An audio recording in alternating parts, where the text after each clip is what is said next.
And I want to give some special time now to someone we've just reached on the phone, and that is Ryan Straschnitzki, Strats to his friends, who is in the ICU in the hospital in Saskatoon, but thankfully well enough to speak to me this morning. So Ryan, let me say good morning to you and thank you so much for being a guest on our program today.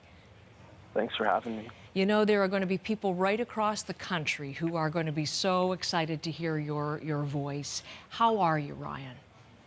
I'm doing better, just keeping positive and getting better every day. Okay, we'll talk about the positive in just a second, but in terms of getting better every day, physically, how are you feeling in terms of pain and everything as you deal with this now, a few days after the crash? I got broken left clavicle and cervix and broken neck, so that part's pretty sore, but other than that, it's not terrible. Like, I get pretty good painkillers here, so helps out a lot.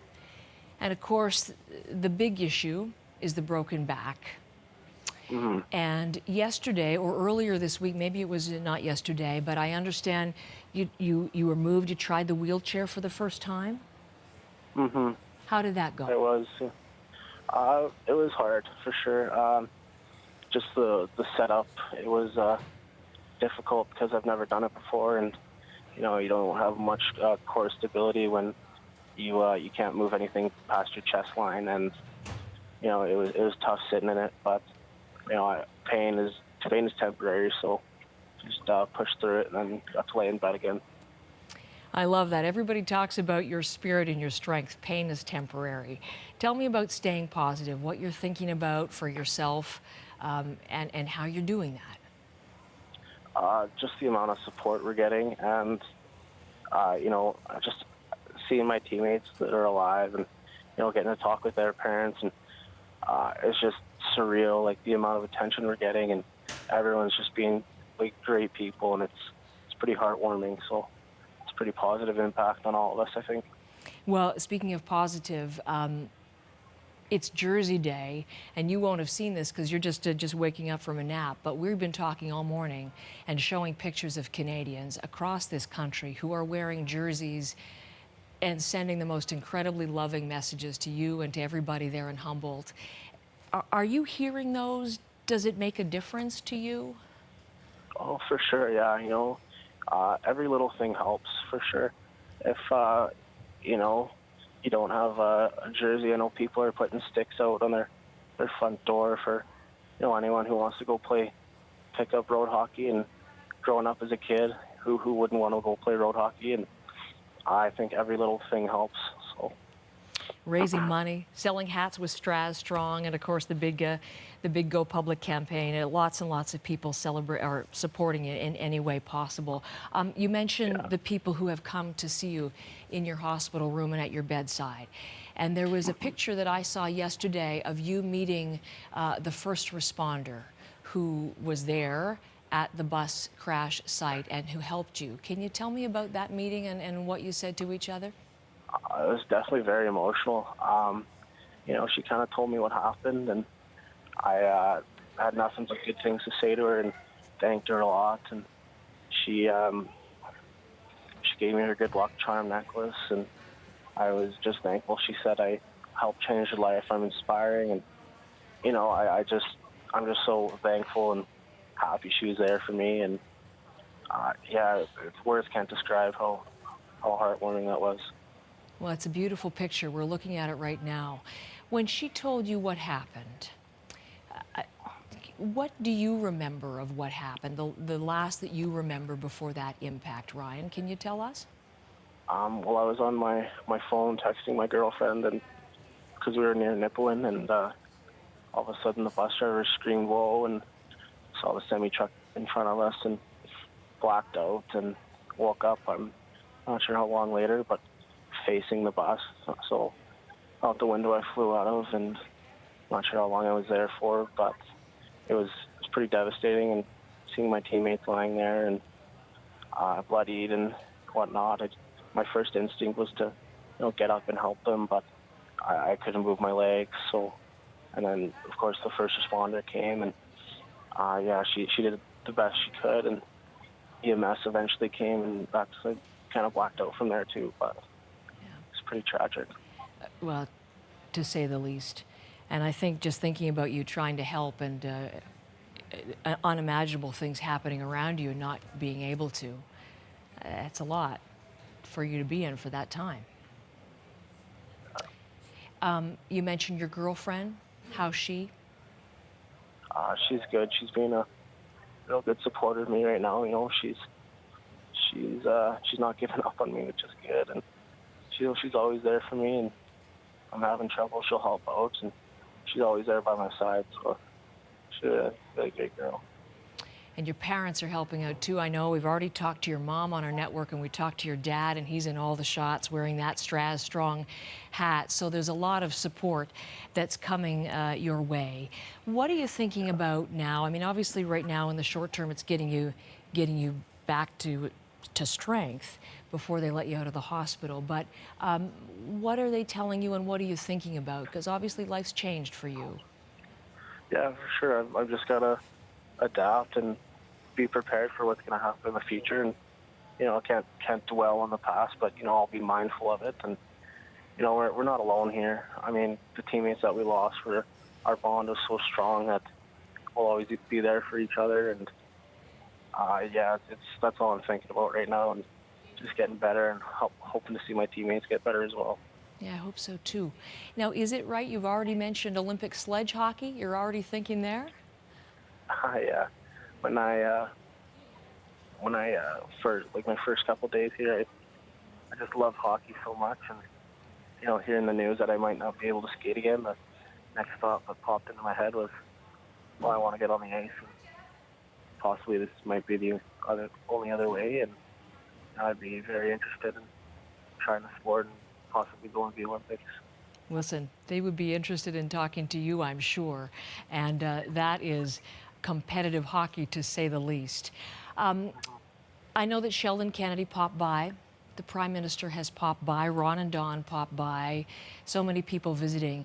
But I was thinking that it would be good to talk to somebody. I don't know, Rick Hansen or some of the Paralympic athletes, something like that. Would that be something that would be helpful to you? Yeah, for sure. Honestly, any sort of contact with these people that are looked up to all the time, and any sort of communication or recognition from them would be awesome and help me lift my spirits, and it would be very grateful. I'm sure it'll come.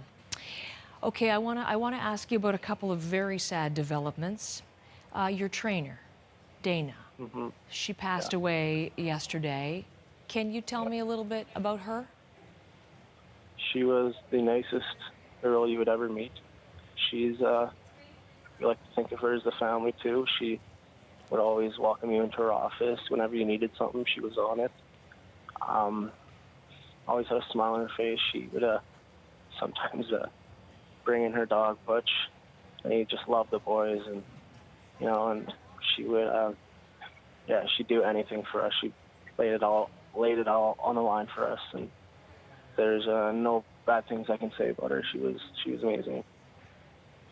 That's what everyone is saying. And the tributes, people are you may not know this, but they're actually putting fanny packs out with the sticks on the porches and in front of the doors to honor her as well, because the sticks to you and the other boys on the team. And the other thing, as I was mentioning, as I was introducing you, is it's the first of the funerals today, and that's for Tyler Bieber. So your play-by-play guy, what are your memories of him? He gave me one of my first interviews in Flin Flon, and I didn't do too well, because first interview I got kind of nervous, but the guy was great too. He kept his space. He knew when to talk to guys, when not to, and we always included him in sewer ball, and he'd come on a couple bus rides, and just a really down-to-earth guy. That's a nice tribute. You've obviously learned how to do interviews. You're doing super well with me this morning. Listen, a couple of other things. As I listen to you, I mean, it's terrible to talk about funerals in conjunction with this, obviously. I've read printed things that you have said in terms of your feeling of obviously being so fortunate with your fate and being alive. Can you talk a little bit about reflecting on that, what you must be thinking about? I just think God has given me a second opportunity to change the world and inspire others. And, you know, if some people lose a loved one and I was given this extra life to do so, I can help and hopefully change the world in a better way. Any thoughts on what form that might take, how you might help or how you might change the world? To be honest, maybe hockey or public speaking or, you know, any of that stuff I'd love to do. I just love helping people and help them, you know, possibly change their lives around. Ryan, let me ask you this. What is your message to the people of Canada who are so interested in this story? I mean, this has just touched people in an extraordinary manner, who want to send their love and support to you. What is your message back to them, to us, to the country? Honestly, it's, I know how cliche it sounds, but never give up on your dreams. You know, you work as hard as you want. When one door closes, you know, three more open. I was always told that growing up, you know, things might not go your way, but there's always that light at the end of the tunnel. And if, there's any advice I can give, it's just never, ever give up, because things will always get better. That's an incredible positive spirit right at the core of you there. You know, I was reading something else that you said, and it struck me as being pretty amazing too, and that is you haven't allowed yourself a moment to cry, not a tear, since this happened on Friday. Is that right? Yeah. And why do you think that is? The only time I cried, you know, it's probably the pain, but, you know, I want to show that, you know, the team's strong. We're strong Canadian boys, and how built our team was and how strong we are. So if I can hold back on that, then it shows that we're strong and we can get through this. You know, you can still be strong and shed a tear, though. But, you know, here and there, when you're, obviously it's going to happen, you can't not cry, but that was just my thinking in the moment, so. Yeah. Well, there have been oceans of tears on behalf of what has happened. I don't want to take too much of your time because I don't want to tire you out. Do you know what's happening today for you in the hospital? What's on the plan with the doctors today? I think they're gonna move me around quite a bit and let me sit in the wheelchair, get used to it, and that's about it. There could be some pain coming for that. I'll wish you the strength. Yeah. That part does hurt, right? Yeah, it does. Yeah. Ryan, I want to thank you. I'm sorry to have met you under these circumstances here over the phone, but thank you for giving me the time. We're going to stay in touch, obviously, and we'll be back to you and find out how this incredible spirit is doing and how your recovery is doing, and wish you the best to your mom and your dad, and to you, of course, as you Awesome. go through these days. Thank you, Ryan, so much. Thank you for having me. Straz Strong. There we go. All right. In Saskatoon, Ryan Straschnitzki, as he joins me and heads into a day ahead with recovery and therapy to come, and a life forever changed by what happened on that Friday afternoon. But what an incredible spirit. And a message to Canadians who mark Jersey Day with messages to Ryan and the other victims and survivors. Let's look at those as we take a quick break here on CBC News Network. Canadians sending love and support to Humboldt, Saskatchewan.